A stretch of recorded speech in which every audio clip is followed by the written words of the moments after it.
হাতিঝিলে একটা শিকার হোটেলে আমারে উঠাইছে আমার সাথে খারাপ কাজ করে। রাজধানীতে ছোট বড় মিলিয়ে 1899টি আবাসিক হোটেলে ট্রেড লাইসেন্স রয়েছে, কিন্তু প্রশ্ন হচ্ছে আবাসিক হোটেলগুলোতে এই যৌন ব্যবসার নেটওয়ার্ক কত বড়? পুলিশ প্রশাসন টাকা দিত না, বছর 7,000 টাকা দিত, বইগুলো টাকা দিত, পুলিশ ম্যানেজ করে তৈরি করতে না করা যায় না।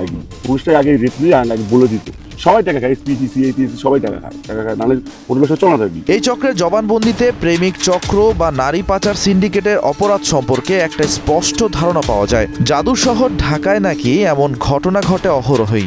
এই অপরাধের কিছু খবর ছাপা হয় গণমাধ্যমেও।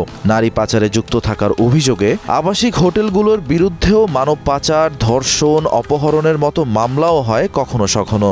এরপর সব চুপ। ঢাকার 2 সিটি কর্পোরেশনের তথ্য মতে রাজধানীতে ছোট বড় মিলিয়ে 1899টি আবাসিক হোটেলে ট্রেড লাইসেন্স রয়েছে, কিন্তু প্রশ্ন হচ্ছে আবাসিক হোটেলগুলোতে এই যৌন ব্যবসার নেটওয়ার্ক কত বড়? শুধু ফোনের প্রেমালাপ আর দালালের বক্তব্য দিয়ে তো অনুসন্ধান হবে না, প্রয়োজন অকাট্য প্রমাণ আর ক্যামেরার চোখে ধরা পড়া অনুসন্ধানী দৃশ্য। অপেক্ষা প্রতীক্ষায় রূপ নেয়ার আগেই ভুক্তভোগী এক মায়ের সন্ধান মিলল। পরিচয় গোপনের নৈতিকতা মেনে আমরা তার নাম দিয়েছি নাসরিন আক্তার। এই মায়ের অভিযোগ তার মেয়ে নাকি 2 দিন ধরে নিখোঁজ।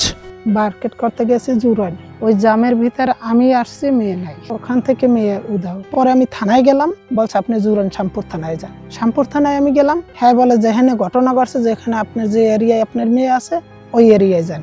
তো ওই এরিয়ায় গেলাম, হারা বলে যে আপনি অন্য ব্যবস্থা করেন, করে যান।